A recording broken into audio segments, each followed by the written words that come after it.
What is it? Have you ever seen one of these before? I've seen one of these. You know what it is? I know what it is. Well, you gonna treat me with it? No. Okay, then.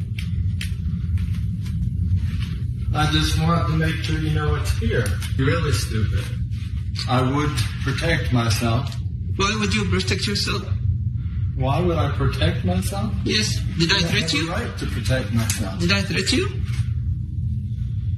Did you what? Did I threat you? Threat me? Yeah. Did I? Yeah, Why?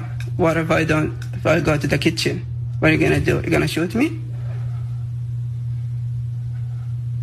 We'll see what I do. I didn't threaten to shoot you. But you said if you go to the kitchen and you have the gun with you, what are you gonna do? If I have the gun with me, maybe you should figure it out.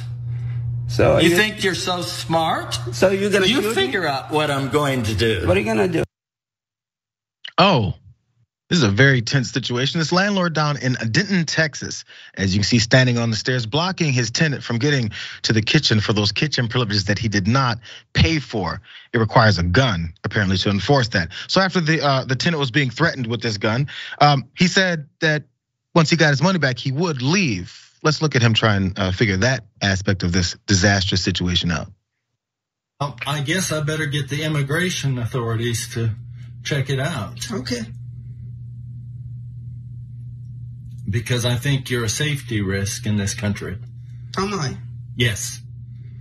Anybody who only cares about himself and is willing to go to hell is a safety risk. So if you don't fear God and you don't fear hell, so what do you want now? Then you're a safety risk. What do you want now? I want you out of here. I told you, give me money, I leave. Like the police said, you cannot evacuate me. Did they advise you to leave? No, they said I can kick the door anytime if you lock it. That's what they said. So I'm leaving if you give me the money. Easy peasy. I'm not giving you the money. Okay, then you cannot kick me out. So now this landlord, owner of the house, is now in the tenant's room, still menacing and asking all these questions. What did the police say? As you can tell, the police had already been called. This was multiple calls to the police and nothing was really done. At first, we're gonna get to those details, but let's get to probably the creepiest part of this landlord and his gun-toting demands of his tenant as he sits down on the bed and says even more. Ew, watch.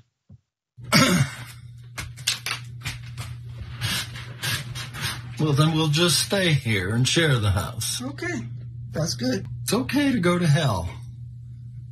You know what it feels like to burn?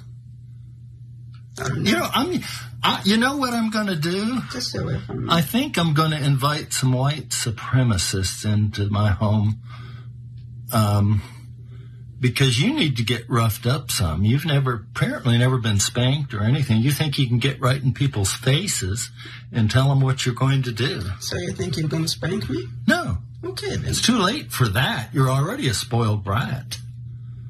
Okay, I cannot hear you now.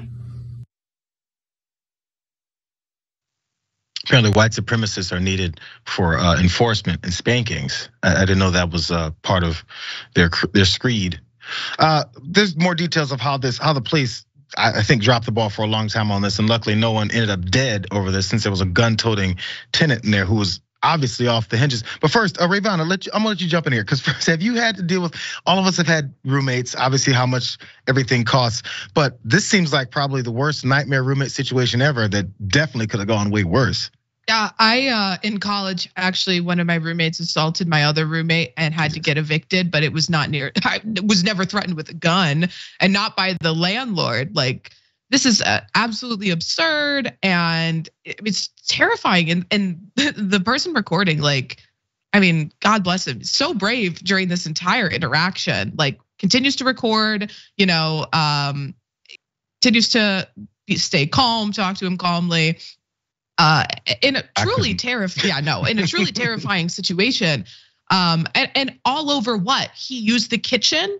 He was upset because he used the kitchen. It's just so ridiculous. And especially at the end there, when he's threatening to bring in, first of all, it looks like he's about to sexually assault the person recording when they're on the bed. He's talking about spanking. He's getting extraordinarily close to him. And then he starts threatening, continues to threaten, but he starts threatening to bring in white supremacists, which the fact that you have white supremacists on speed dial, it is very concerning. So, and the fact that he knows that he's called the police multiple times and the police haven't really done anything, you can see that that's emboldened this landlord. 100%, and that's how. And by the way, you see from the very beginning, he said, "I can defend myself." Here's the reasons why he says things like that.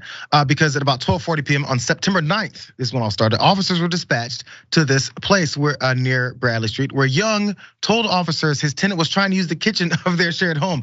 The landlord called the cops the first time. Officers spoke with both Young and the tenant, but left because no criminal offense had occurred. That's what police said. About 4 hours later, officers were sent out to the home again, this time because the tenant reported that Young was threatening him with the gun, as you saw him obviously doing. And for some reason, the police still didn't do anything. No arrests, none of that other stuff. But they did ask him quickly, and Young denied threatening the tenant and refused to allow officers to see or secure the firearm. After someone calls and says someone has a firearm and they're threatening me, the tenant initially told officers he did not want to press charges. Officers determined probable cause could not be established on the scene. Jesus. And the parties agreed to separate, and the case was referred to detectives. Again, think about the time someone calls the cops and says, there's a black man over there brandishing a gun, and it happens to be a cell phone. Do they then go, oh, that's okay, black guy, move on? This guy had a gun. Police were called on him for the second time to come to the house. And he says, I'm not showing you my gun. And they went, good job, guy, we'll see you later. Police tweeted this out once they got some kind of pressure from the public because they saw these videos coming out. And they said, we're aware of the video depicting a reported dispute between a landlord and a tenant.